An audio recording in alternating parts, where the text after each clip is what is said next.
where creativity meets community and every park becomes a canvas for inspiration. Hello, everyone, and welcome to the Daily Parks and Rec Show. This is our host, Beatriz Vasquez, and you're watching Arts in Parks and Rec, streaming live every first and third Wednesday of the month at 3 p.m. Eastern Standard Time. Join us as we explore how art transforms parks and public spaces through inspiring murals, creative programs, live performances, and community events that spark imagination, strengthen connections, and enrich lives. Arts in Parks, where creativity brings every community to life. In this episode, we explore how hip-hop, breaking, and creative arts are transforming parks and recreation. Learn how arts programs inspire youth, strengthen communities, and create more vibrant, inclusive public spaces.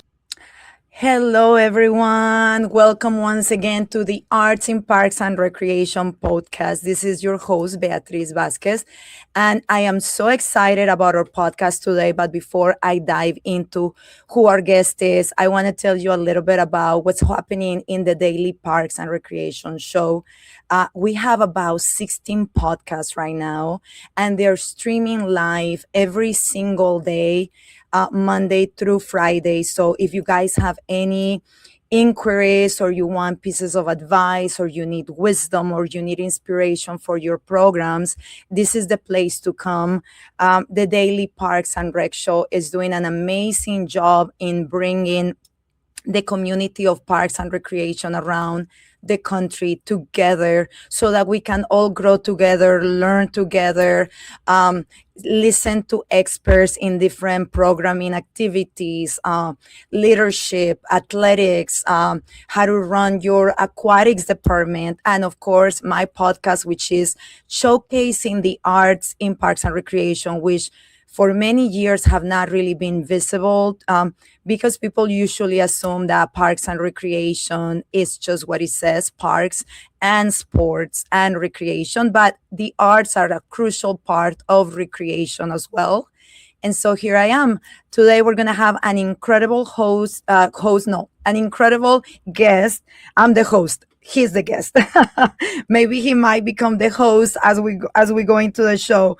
But he's an incredible person who runs this wonderful organization named Juice, which is let me see, I'm going to tell you guys because I want to do it justice. It's Justice by Uniting in Creative Energy, which is a Los Angeles-based nonprofit organization which is celebrating its 25th anniversary in 2026, and is a hip-hop program that was focusing, or it still focuses, on youth justice and uses hip-hop as a tool of empowerment, healing, and positive social change. So that's who we have today, and it's going to be amazing to talk to him. And in the meantime, here's our introduction to our amazing podcast.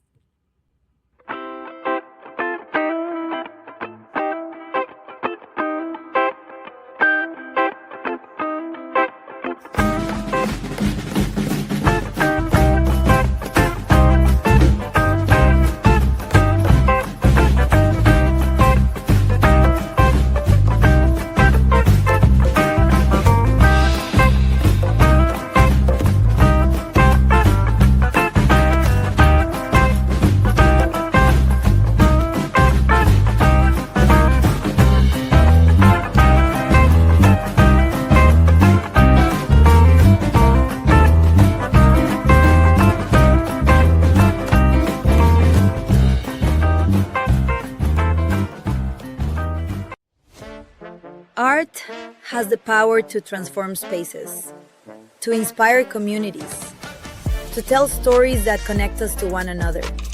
Across parks, public spaces, and gathering places around the world, creativity is bringing people together in new and meaningful ways. From murals and sculptures to music, dance, theater, and cultural celebrations, the arts help turn ordinary places into extraordinary experiences. Because Parks and Recreation isn't only about facilities and programs. It's about creating places where people belong, places where culture thrives, places where imagination comes to life. Welcome to Arts in Parks and Rec, the show that explores the people, projects, and creative ideas shaping the future of arts and culture in parks and public spaces. Hosted by Beatriz Vasquez. Together, we'll discover how the arts strengthen communities, inspire engagement, and help create vibrant places for everyone. This is Arts in Parks and Rec, a DPRS Media Network original, where creativity meets community.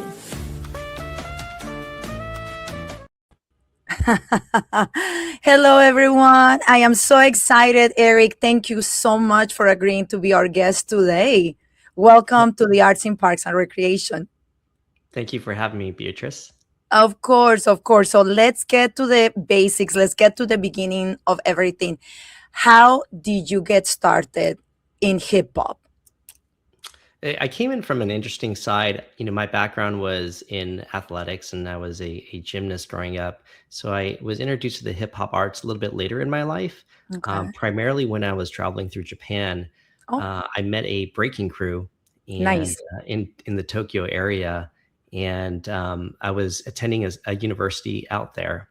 And I saw this young man who was a college student dancing in front of a window that had reflection. And I decided to go up to him because he was doing a really unique style of hip hop dance that I thought was really cool. And I just went up to talk to him. And since then, he introduced me more to his breaking crew and the world of breaking and hip hop and culture. And from there, it took off. Wow. And you just continue ever since? Yes, I did.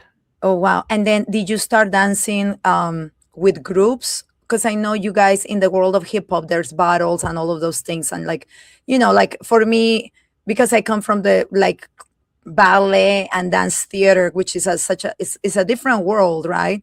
Tell us a little bit about the hip hop world and how that, how you guys go about getting your training, and then how you diversify and become seen and exposed to the public. Yeah, hip hop as a culture, hip hop has always been knowledge has always been passed down from generation to generation, from peer to peer. And so in the early hip hop arts, specifically in the dance side and breaking, we taught each other. We would watch videos, we would share with each other kind of the different movements that we would do. And a lot of it happened between friends, and there wasn't really a structure. It was really just kind of something that you picked up off the street. You saw something and you liked it and you did it. Yeah. And you just did it, and you would train together and work together and help each other out. So it's sort of like, for those that are not part of the hip hop world, would you say it's kind of like Caribbean dance, salsa or merengue, where you pick it up, everybody, the culture is doing it. Then later on is when it gets, like you say, structurized, and then it becomes, there's like names to steps and names to, to like specific things. Yeah, I think there's a lot of similarities in that. Yeah. I mean, a lot of it is just, for a young person is to really just figure out like their body and move with the music and just be creative and explore how body and music and expression all come together. And then from that, obviously there are fundamentals within the breaking style of dance that, we would learn together and work towards. Okay, nice. And so after you come back from Japan, you dance here in the United States? Yeah, there was the organization that I'm now running was in existence prior to me joining. Oh, okay. Okay, so Jules goes way back. Yeah, so it goes back all the way to about, maybe 2004, 2005, around that time period, where the organization Juice Hip Hop was already in existence. And, I came back to LA, and I ended up working with a gal who was also a dancer. And like, hey, there's this really cool place down in the Pico Union area of Los Angeles. They have like this Wednesday session. It's like, it celebrates all the elements of hip hop. Nice. There was a huge dance floor. It was free to enter. And so that's how I was introduced, just by going and checking it out. And how long after that first day did you become involved with them? Yeah, it only took one time. I mean, after that, I was like, oh, this is going to be my jam. So I ended up becoming, a weekly thing, just getting there and just meeting the people and developing friendships and then building on the craft. Oh, that's beautiful. And then after that, when did you become the president of Jews Hip Hop? Yeah, that was back pretty much around 2010. I Oh, started okay, to okay. take over and You started started to to run take the over. organization more hands-on. Okay. Oh, nice. And have you seen a change from the moment that you came that first day when you just came as a as a community member to be part of the activities that were happening to now? How has it evolved? Yeah, when you look at the time frame of 2004, 2005, culture was very different. I think social media really wasn't building as far as it is now. Yeah. So a lot of it, people went out. They went out to meet people.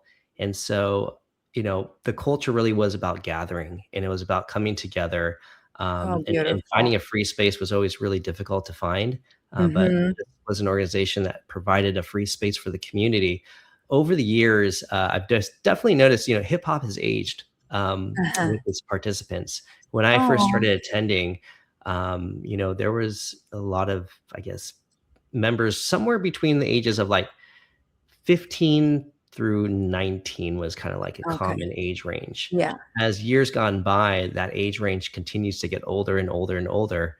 And they So you can continue to imagine come. since then, yeah. So if you just Oh, that's continue to add the amazing. years, it's gotten older and older. And I've seen multiple generations now come through Juice, where the middle school students now have families and kids that have come down to Juice, and but part of the change has been, I think, the environmental change of what has taken priority in people's lives. I think in Mm-hmm. the early 2000s, right, there was a lot more. I guess I would say it was harder for young people to express themselves in a free place. I think social media has become this outlet now where one Yeah. can express themselves to the entire world through this one device, and they don't have to meet people or see people. Yeah. Yeah. While, Juice was part about getting together as a community and being able to interact with people, and that's when you got to show your art form with others and share art form with others. It was That's truly a true. person-to-person type of environment. That's true. That's true. It's sort of like a double-edged sword because then now there's more exposure thanks to social media because then you can promote, you can show videos, you can entice people to come on over, participate, and become a member. But at the same token, you have a lot of people that rather stay home with their device than make it all the way out there to these community gatherings that are so important for everyone. Absolutely. What's also really different about then versus now, Hmm. instructions to learn this dance was really still more of a peer-to-peer, generation to generation knowledge type of dance. Yes. Later on, it was kind of unusual to go, oh, you guys have breaking classes that actually has some structure to it. I mean, that was kind of a new thing where it's like, well, how do you even teach this dance that really was meant to be taught on the streets and in a peer-to-peer environment?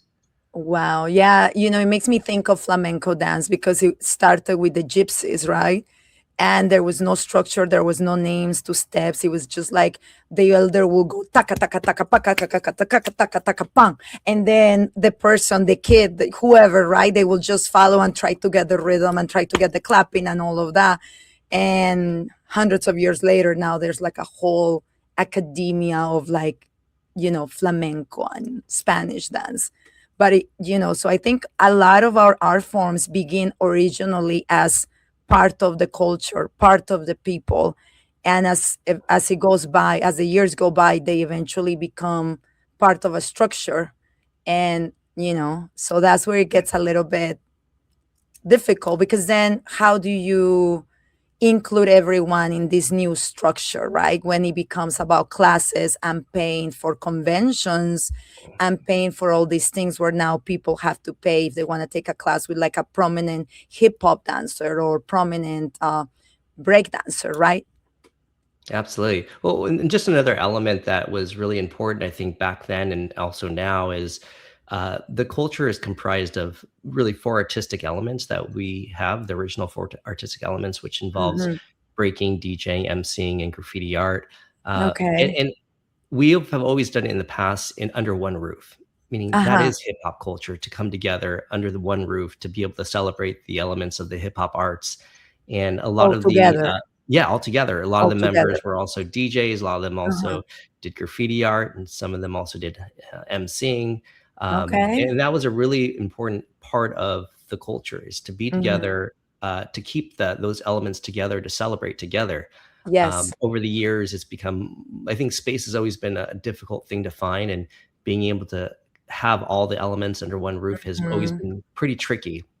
And over the Yeah. years, yeah, we've had some graffiti art from time to time. We've had some emceeing. We always try to Mhm. keep a DJ on hand, but it's been difficult, I think, over the years to continue all the other elements together under one roof. And over the years, we've really started to focus more on breaking than some of the other elements, but we do want to Yeah. celebrate everything together under one culture. Oh, that's so nice because then everybody is getting the true feeling of what this culture is all about as opposed to just getting one aspect of it. Yeah. And the aspect of the hip hop culture, which, sometimes is overlooked, really is about Mhm. community and gathering. And Mhm. I don't even know. I mean, you could do hip hop on your own, but it really involves being part of the community and really building culture together. I think that's a huge Oh, aspect that maybe social media kind of allows us to do independently. But at the yeah. end of the day, right, we want to celebrate together and build together. Of And that's course. really part of the essence of hip hop. Wow, that's beautiful, Eric. I love that. And how did you, when you came into Juice, were they already associated with the City of LA Department of Recreation and Parks, or did that happen later on? Yeah, that really kind of happened a little bit later on. Okay. As a small grassroots organization, we Hmm. we finding space, finding everything you can do for as the least amount of cost was always like, let's just get up Yeah. and running and figure it out along the way. Yeah. And Yeah. hip hop has always been a grassroots kind of movement, right? Starting Yes. from nothing and trying to figure out what you have and build upon that. And so when Hmm. we first started, we didn't have a lot, but we had people that had the heart and the desire to share with the community how beautiful the hip hop arts is, and what it does to change people's lives. And so it wasn't until one of our forced moves, meaning that Hmm. we were Hmm. we were asked to move from location to location, and over the years we've been to a lot of different locations. But Yes. I think sometimes change is difficult, but change could also be beautiful when you see the other side later down the road. And so one of our locations we had to move on from, which was, it was really hard at that time, going, oh, Yeah. Yeah. great, we were going to have to find a new place. And luckily, one of the board members had contact over at the City of Los Angeles Recreations and Parks, Oh, over in nice. MacArthur Park. Okay. And yeah, they said, yeah, why don't you guys come in here? We have a recreation MPR room. It's Nice. multi-purpose room on the second floor, that could be utilized on a Saturday. And then that became our home for the next decade. Oh my goodness. Are you guys still there? No. Once again, Oh, circumstances change, and we were there till the pandemic hit, oh and it wow. was Okay. really like thriving and flourishing. I mean, our programs were That's a great amazing. area to be at too, Yeah, because it's so central for people because this podcast gets seen outside of California.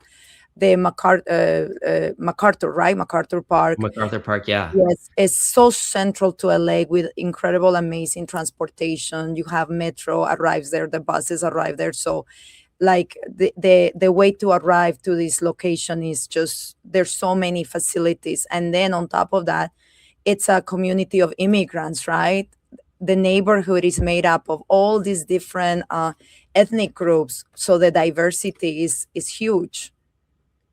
yeah. I mean, we always say, hip hop should be accessible for everyone of all ages, of all backgrounds, and all walks of life. And so, transportation was a huge part of, being central to Los Angeles, and Yeah, free access. And then, hip hop is like so multicultural. There's no uh, barriers. It's like the language that we can speak to each other, even if we can't speak the same language. exactly, exactly. And when you guys moved from that location, because COVID came, So after COVID, you guys had to start looking for a new place to host you guys. Yeah, Yeah. essentially, yeah, it was like we were on hiatus. We were trying to do things online, and it was horrible. It was difficult, but we made the best of the situation and just try to stay connected as best as we can. People were really looking to connect somehow, and so we just wanted to continue to connect. We Mhm. eventually partnered up after the pandemic with the Greater Los Angeles YMCA, and they Okay. invited us into their location at the Anderson Munger YMCA in Koreatown. Oh, that's a And great yeah, location. we had an amazing, thriving relationship with them and still do. And we're Okay. so grateful for their partnership because they opened up the doors for non-members to come through if you're part of Oh, Juice to oh to wow. access a But space in their why? building Yeah, yeah. to practice the arts. Oh, that's And so, amazing.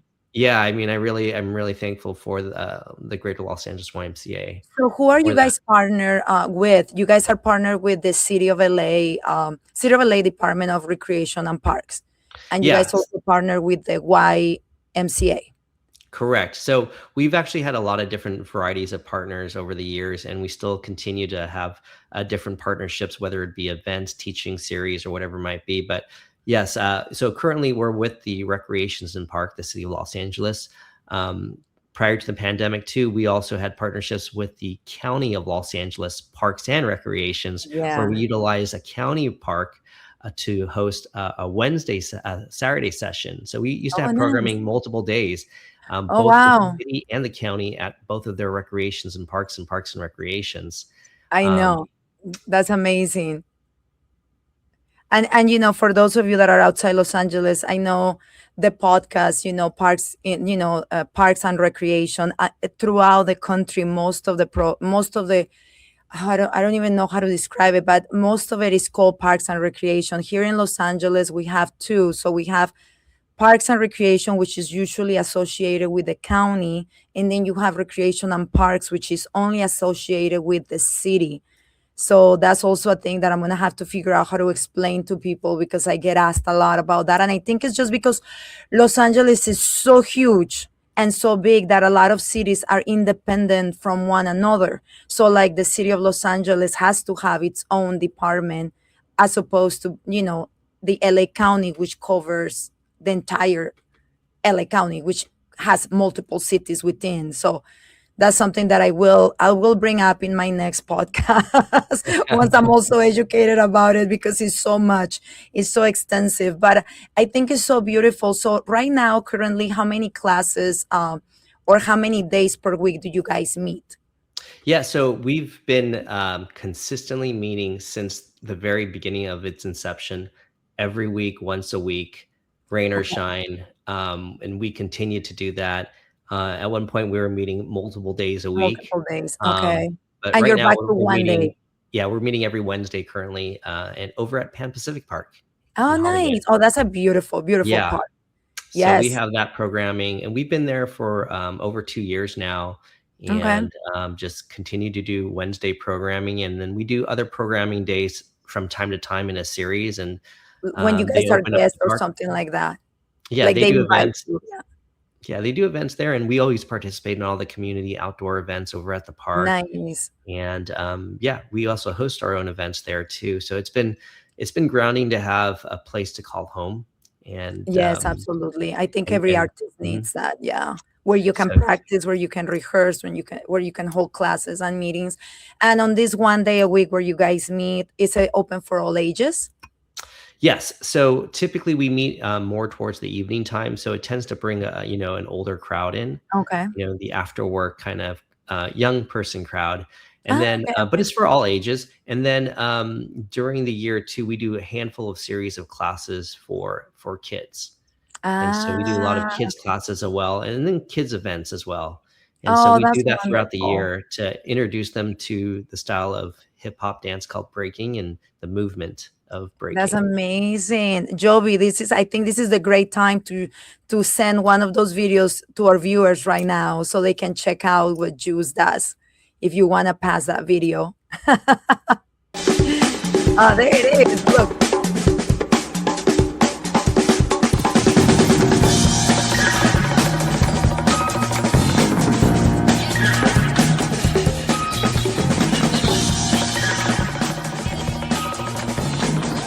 Oh, that's amazing.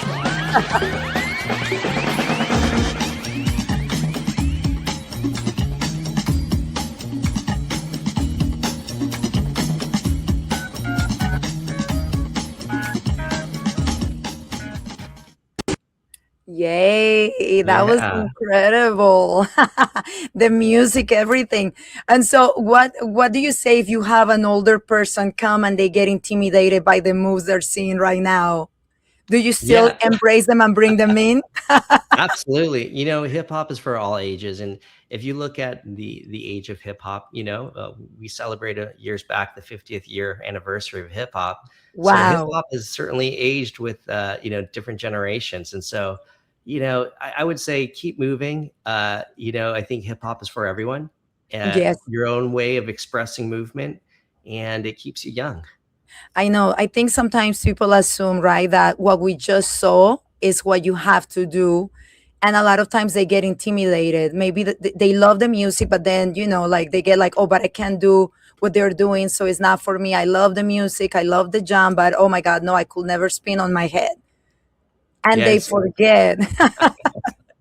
we do a lot of teaching for kids, and Mhm. sometimes when kids start to think, they freeze and Yeah, they forget what to do. So we always say to them, just get crazy. Don't think, just move. Keep moving just no matter move. what. Just move. And Yeah. just keep moving and let the music take you. Oh, And I so love I think that. so as you get older too, I think a lot of times we get more like self-cautious about how we look in front of others, and we forget Yeah. about the creativity of just moving to the music and expressing yourself in that very moment of how you feel. That's interesting that you mentioned that because I was watching a podcast a few weeks ago, but it was a completely different subject. It was a spirituality, and there's a retreat that happens somewhere in Mexico where people have to dance for 3 days nonstop until they reach a state of ecstasy, right? Where they start Mm. having like they don't need to do like they don't need to do the peyote ceremony or anything like that. It's all based in movement. And at first they guide them through it. And then eventually the instructor lets them go and they just have to keep moving. And the people that were talking about the experience were saying how at one point the brain just calms down and you're just there with the sound and the creative energy and you're just moving and moving and I mean this is more this is from the spiritual side of it, and then apparently a lot of healing things happen in the psychological way and also in the physical way, where people claim that when they come out of this retreat, like whatever injuries or whatever ailments they had have somehow magically disappeared through these 3 days of just intense dancing. But I love it because what you just said reminded me of that, and it's beautiful. Yeah, one of the things that's beautiful about breaking, which is very different than some of the art forms of dance, is that Yeah. we dance to the music at that very moment. And so, a lot of times you see these dance contests or battles. You may have a handful of movement series that you're going to do, but you don't always know what you're going to do until that music starts and how you feel in that moment. And you just let it go and let the music take control and let your Uh-huh. body move like how it's been trained to move.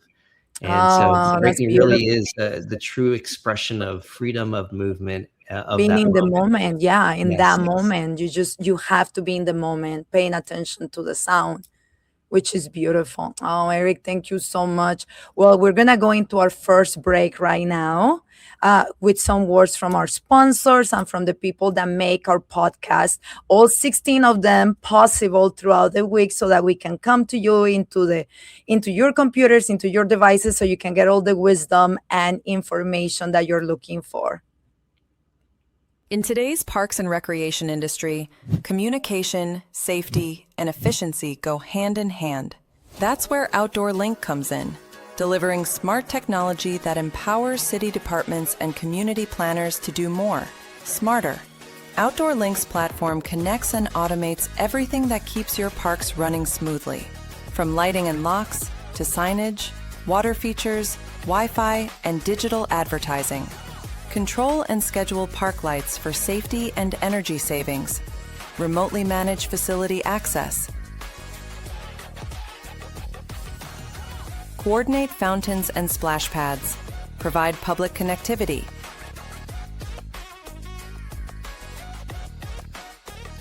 all from one simple, unified platform, giving you real-time control, data, and cost efficiency. For parks and recreation agencies, that means safer spaces, smarter resource use, faster responses, and stronger community engagement. And behind every great park story is great infrastructure. That's why Outdoor Link proudly supports DPRS Media Company, helping the Daily Parks and Rec Show amplify the voices of professionals shaping our communities every day. Outdoor Link, smart, connected solutions for parks, recreation, and beyond. They say it's just rec. Just rec, where kids learn to try again. Just rec, where confidence begins. Where teamwork, effort, and fun matter more than trophies. It's not about perfection. It's about participation. It's not just rec. It's where kids learn to love the game and themselves. It's just rec until they learn teamwork for life. It's just rec, but it's everything to them.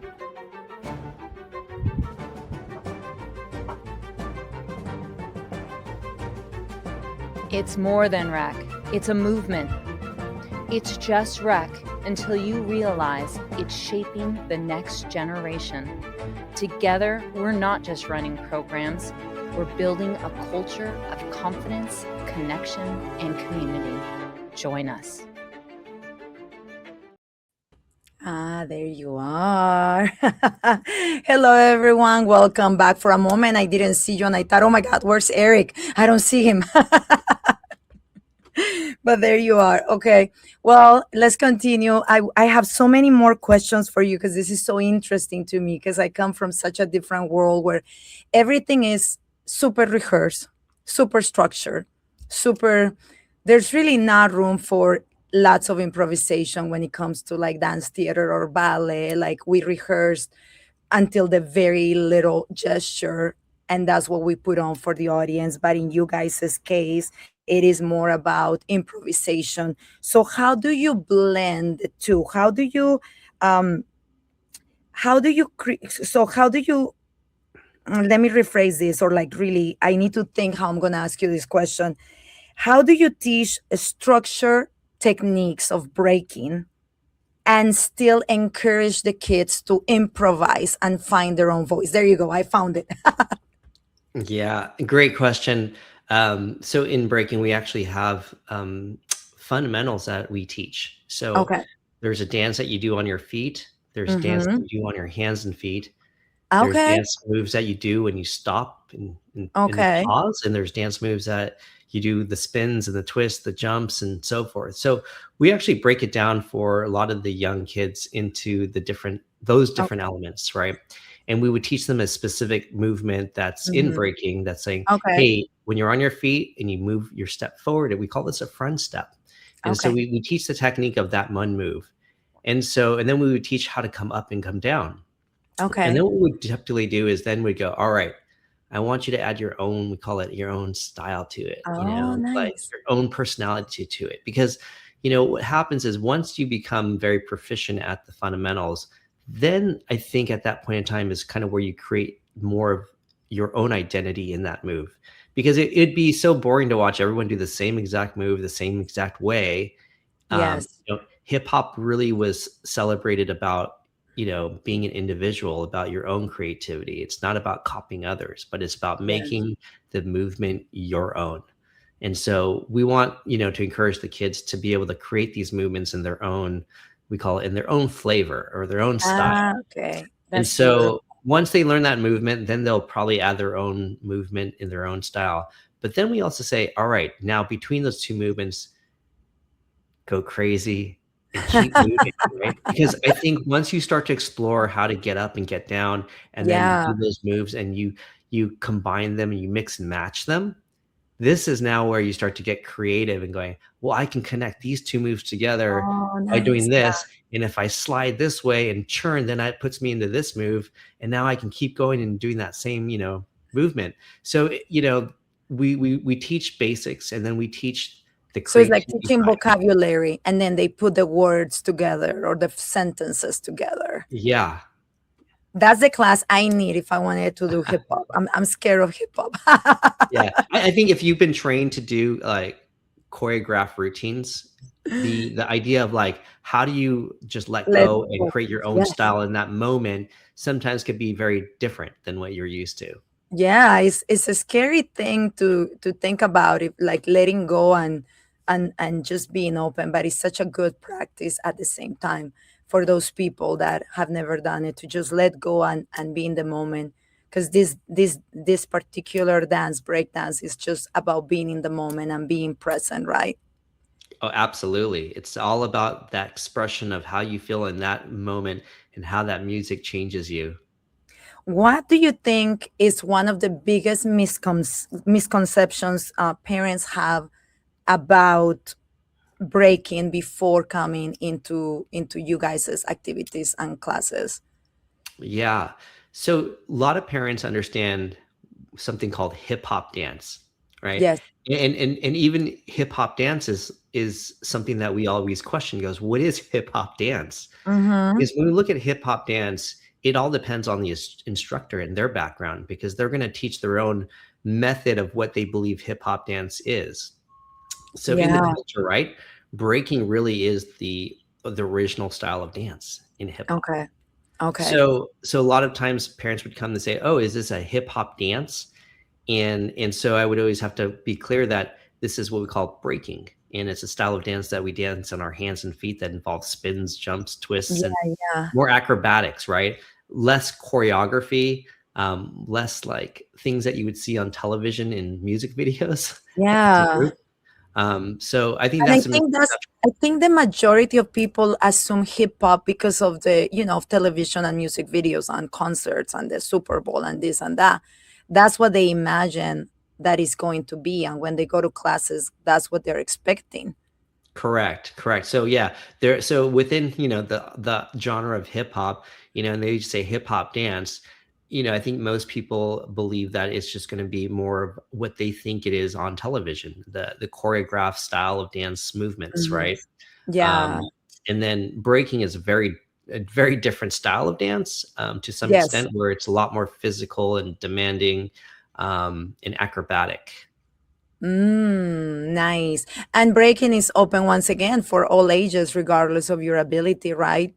Oh, absolutely. You know, and I think breaking gives a young person very kinesthetic awareness of their body, for all things, right? Because it's about balance, it's about churning, it's about being on hands and feet at the same time, holding your Yeah. body position up. And a lot of parents that have taken, have their kids take my class, they said, they're able to play basketball so much better because of breaking. They know how to fall, they know how They to know how jump, to go side to they know how side. to, yeah. It's all of that is because breaking teaches you how to move your body in a very healthy way. Yeah, that's beautiful. If somebody's intimidated to step into their first open session or workshop, what advice would you give them? If somebody watching this is like, oh my God, that looks so much fun. I want to try it out, but they feel super intimidated. What advice would you give them? Yeah, great question. During the pandemic, going back to that time period, right, when we didn't meet, right, um, there was a project that we had to do, we were supposed to actually teach in schools, Oh, and that wow. whole project was shut down because we couldn't meet. So the next best thing that we could do was create video lessons to do at home and Oh, to do okay. it in your own room. And Oh, so nice. we entitled this project "Break at Home" because you're going to Oh. break at home, and you could do it in your socks, right? But the idea was like, find a space in your house, in your bedroom, where you can learn some basic moves on your own.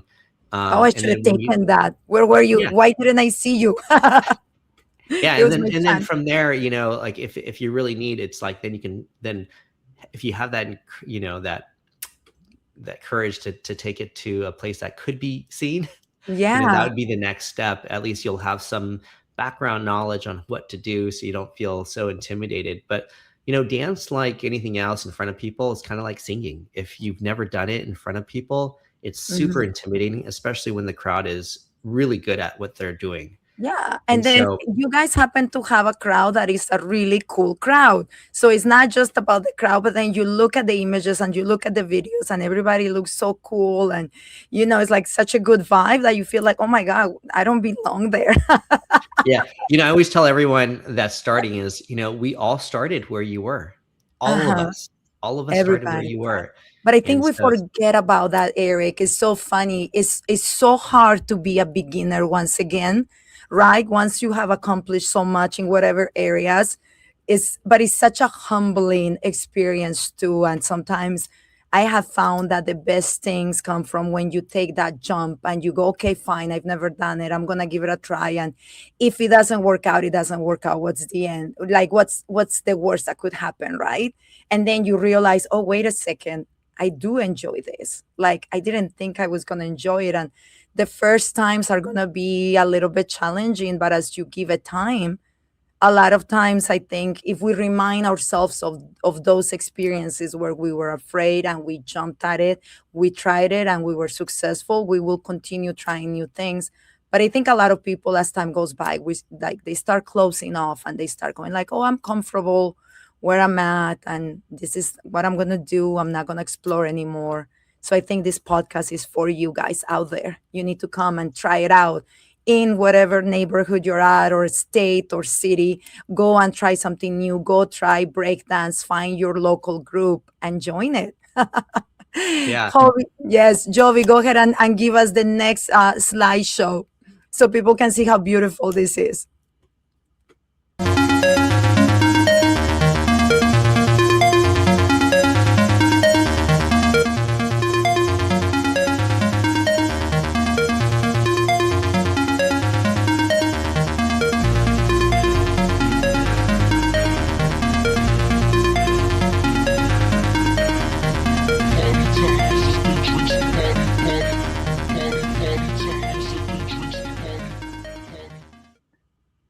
Those photos are amazing. I had to have them. I was like, grab them, grab them, grab them.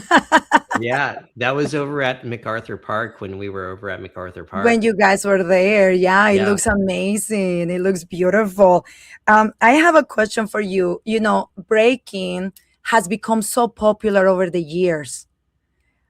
And with that being said, how do you guys balance and try to preserve the underground roots of how it started, right? Because it started as an underground, a community oriented, I don't want to say a secret, but it was underground and it was more of an internal practice. And now it's like all of a sudden we see it in music videos, we see it in the media, we see it overseas, we see it in Asia, we see it everywhere.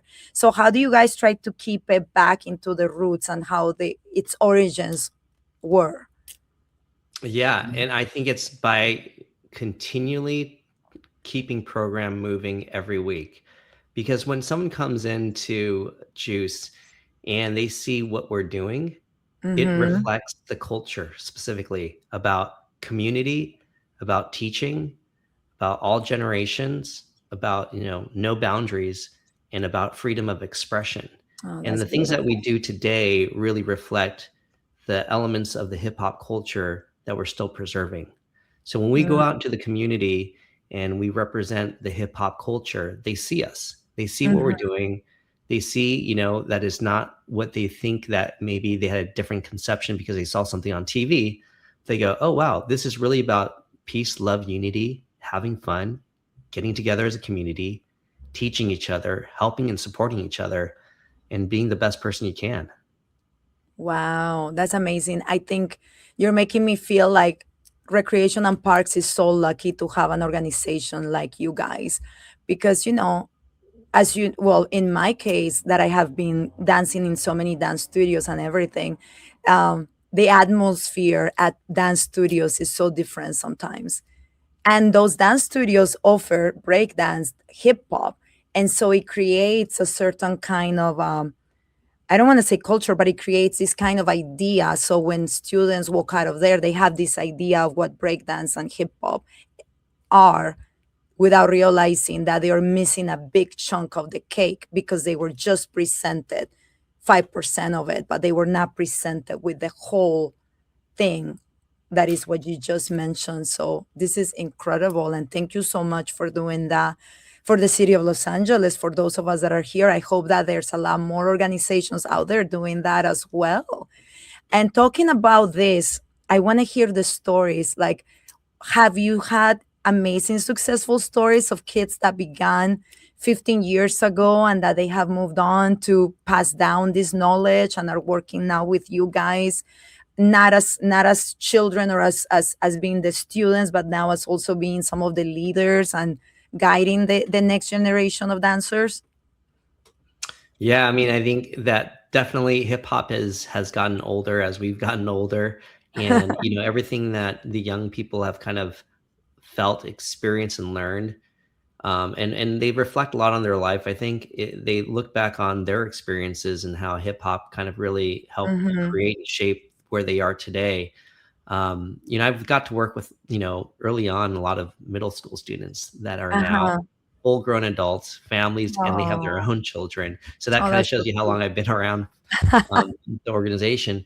Um, but yeah, I think to your question is we definitely see those that have experienced hip hop from our program, and they ultimately always want to give back because it's something that they experience in a positive way, and they want to do. Some of the young people that we had dealt with early on were, either in and out of different types of institutions like Oh, incarcerations, okay. um, those that have been just broken homes and Mm. challenges. Um, and it's where they develop their community and friendships and connections. Oh, And it's helped them stay out of the gangs. It's really helped them focus on something really positive about themselves and something to work yeah. towards. Um, so I've seen, best Mhm. friendships develop from there. People that Mm. were homeless help each other out that are now friends, Oh, that that's are still amazing. connected. And I've seen marriages happen because of Juice as well, where spouses met each other.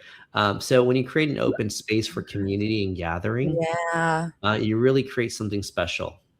Yeah, absolutely. What a beautiful story, because people sometimes underestimate the power of the arts and the power of like what community and these events can do for families and for generations, and the kind of memories that these children are building and that they will carry on for the rest of their lives. And like you say, I love how you're saying it. I'm gonna steal that from you. Like, like I mean, it's true, everybody's getting older, we're all getting older, and what are we doing for the community? What are we doing for the next generation, especially when it comes to our art and to the activities that we do, in this case Jews with hip hop and breakdance? And are you guys still doing the DJing also as well, and the graffiti art? Yeah, so we've kind of modified some of those elements from time to time. We have Okay. a lineup of DJs, and from time to time they bring on and support, future DJs.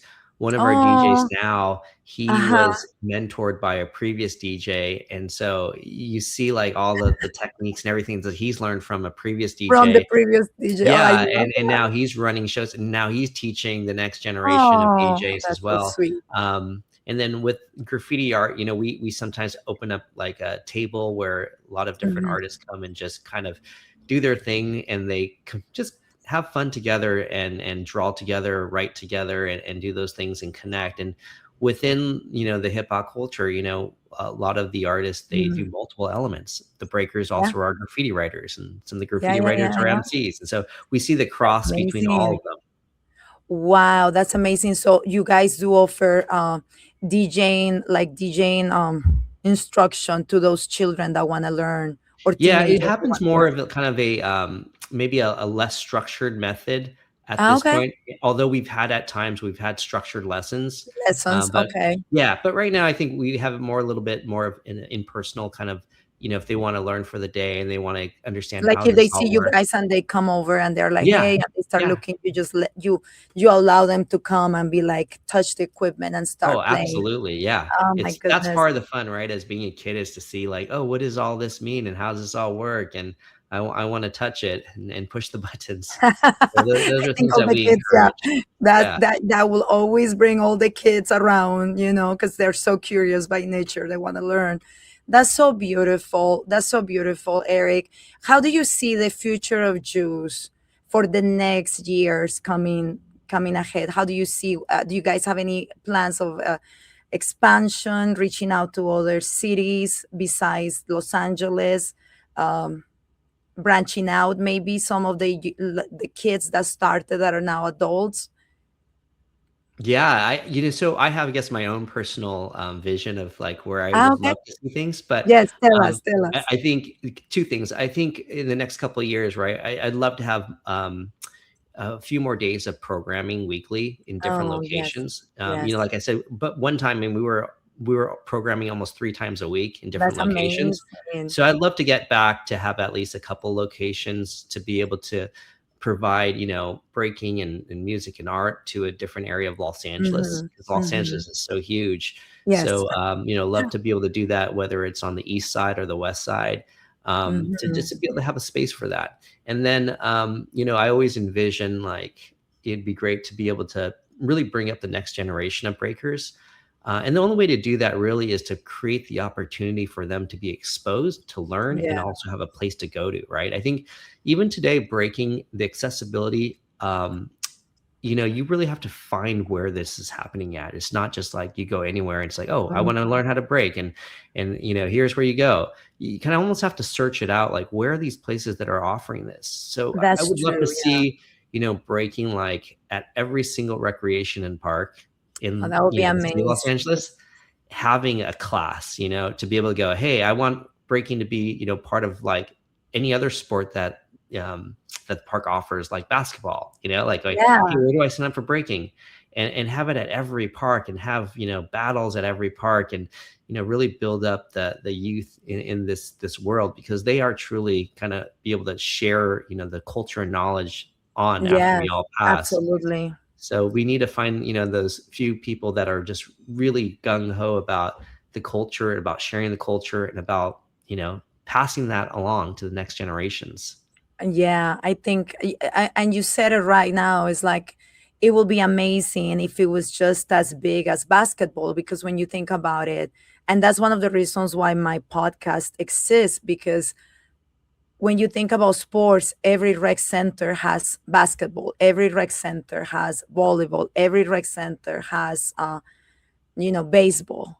But then when you start drifting into the arts, then not every rec center has breaking, not every rec center has ballet or folklorico or painting or violin or piano. And these are so important, because what do you do with those children that have a calling more for the arts and less for the sports, where they have a passion for music and for movement and for you know uh, performing, or what, like you name it, how are we serving them if we're not offering those programs?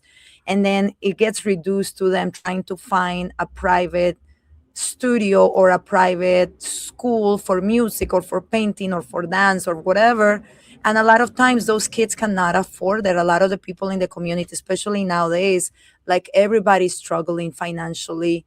So to be able to go to your local rec center and find breakdance, I think is amazing, instead of having, to go to the posh hip hop popular dance studio that charges $23 per class. Yeah, just to kind of add on to that, breaking really doesn't have a lot of cost barriers. I mean, you don't need Hmm. equipment, you don't need a whole lot. All you need to do is have your movement in your body, and you could do it anywhere. So the cost to be able to do breaking is really very It's minimal minimal. You guys don't even compared to have all to these other change sports. clothes. Yeah. Yeah, It's and not I like think other dance classes where we have to have the uniform, the ballet yeah. shoes, the flamenco shoes. You guys is like, whatever you're wearing, that's what you move in. Yeah, it's so accessible to everyone of all backgrounds. And the other thing about breaking too is you don't have to have gifted body to be able to do this dance. When Yeah. you think about other sports, right? If you're going to succeed at basketball, you have to have height. If you're going to succeed at football, you have to have build, right? Mhm. Breaking, you could be short, tall, bigger, thinner. It doesn't really matter because we're all going to have our own style and we can really, truly develop our craft and be great at it no matter what our No body type matter is. what.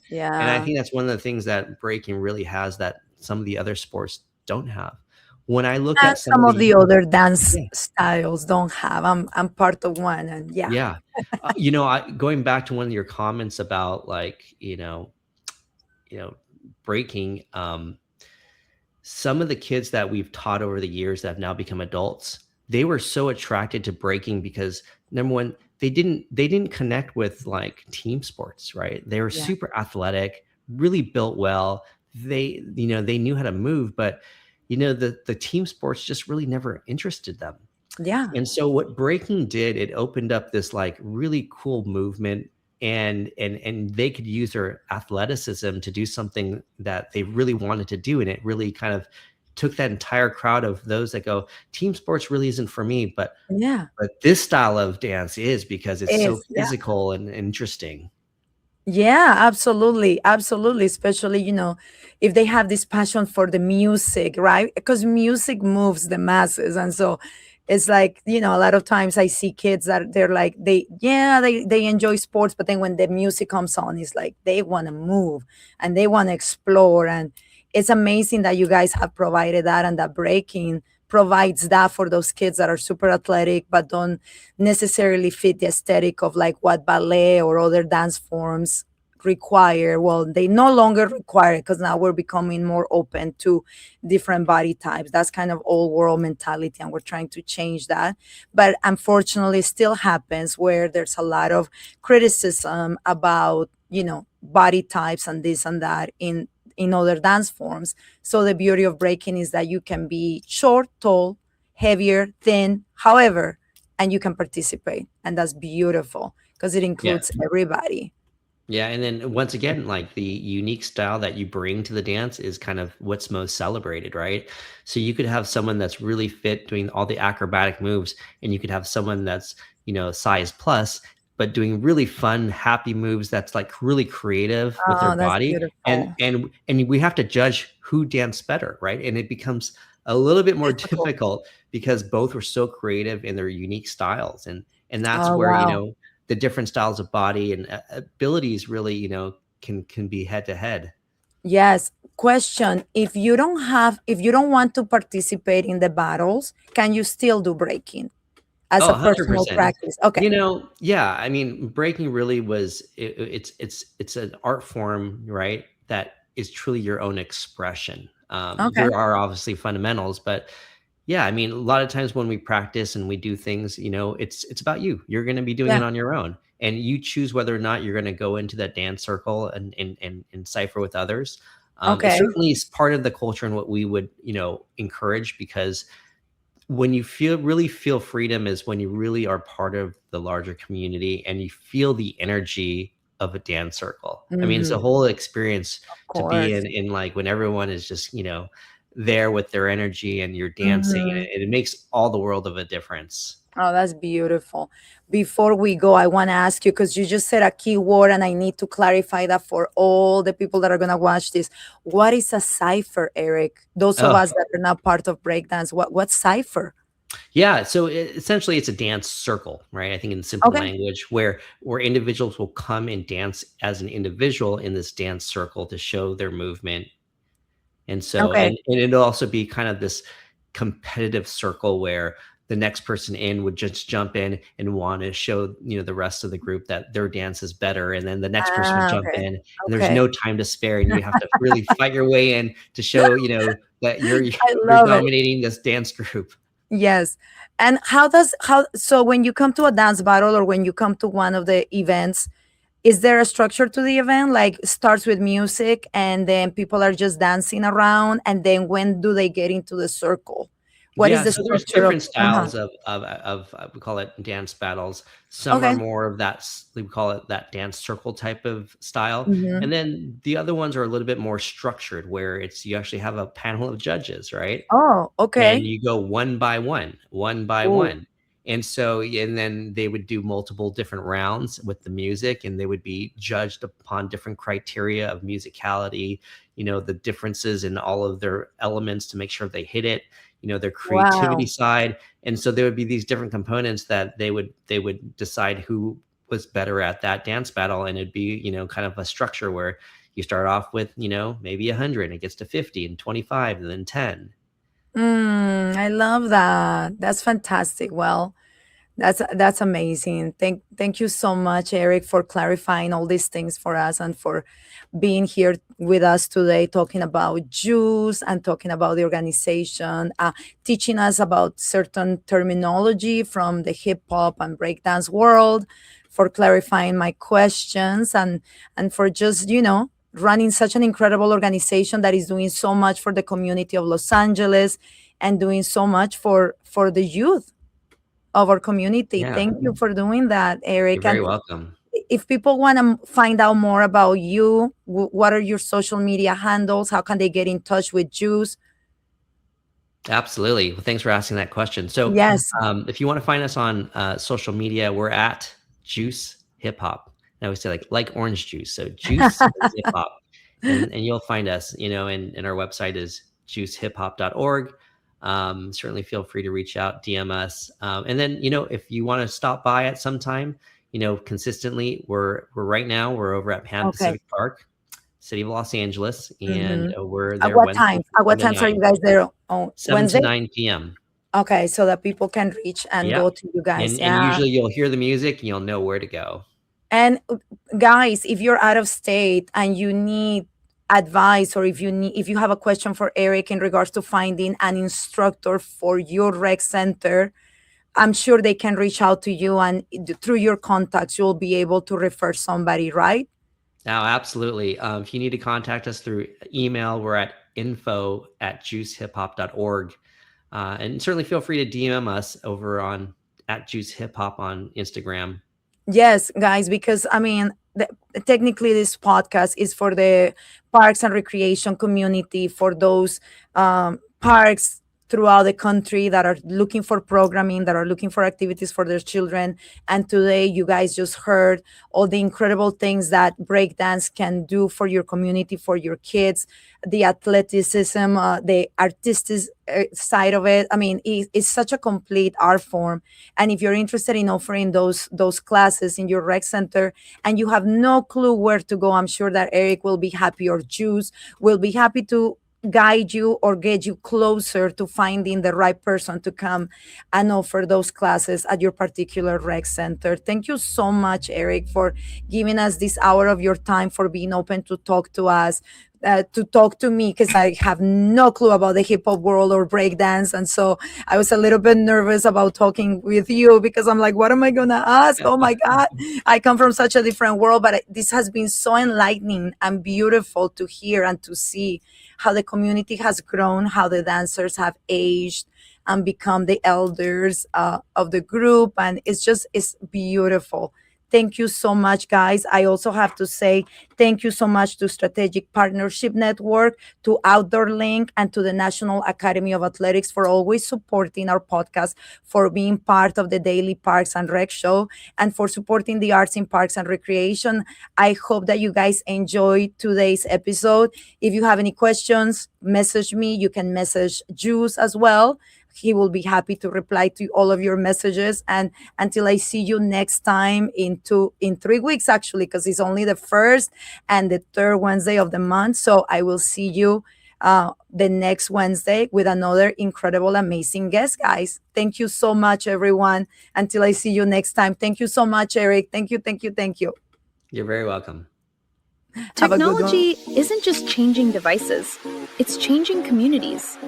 It's changing how we connect, how we lead, and how we create experiences that bring people together.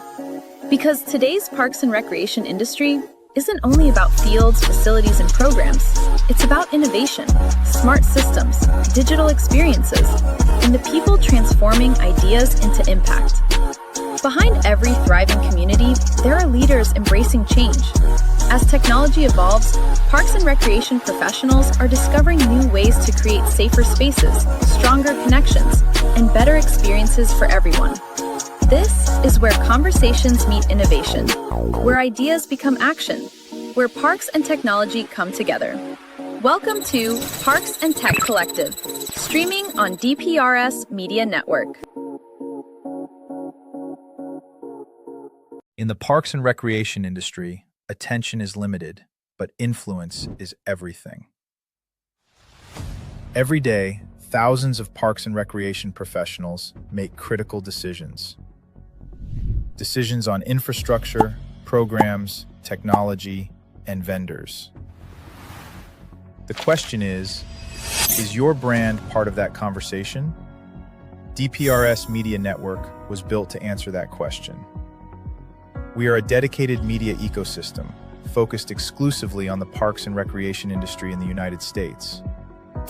Through a network of daily and weekly shows, we inform, connect, and influence this audience.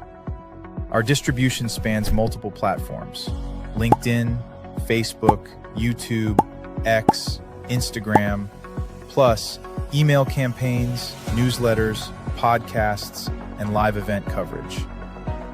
This is not a single-channel strategy. It is a multi-platform media engine. Today, our network reaches over 214,000 connections, including 51,000 on LinkedIn, 64,000 on Facebook, nearly 40,000 email subscribers, and thousands more across podcast and social platforms. While some audiences overlap, our true value is not just reach, it is relevance. We speak directly to parks and recreation directors, program managers, and industry leaders, an audience that is highly targeted and actively engaged. Through DPRS Media Network, your brand integrates seamlessly into this ecosystem. Through sponsored show segments, targeted advertisement placements, podcast features, and host-read promotions, even custom-branded content. Not as interruptions, but as part of the conversation.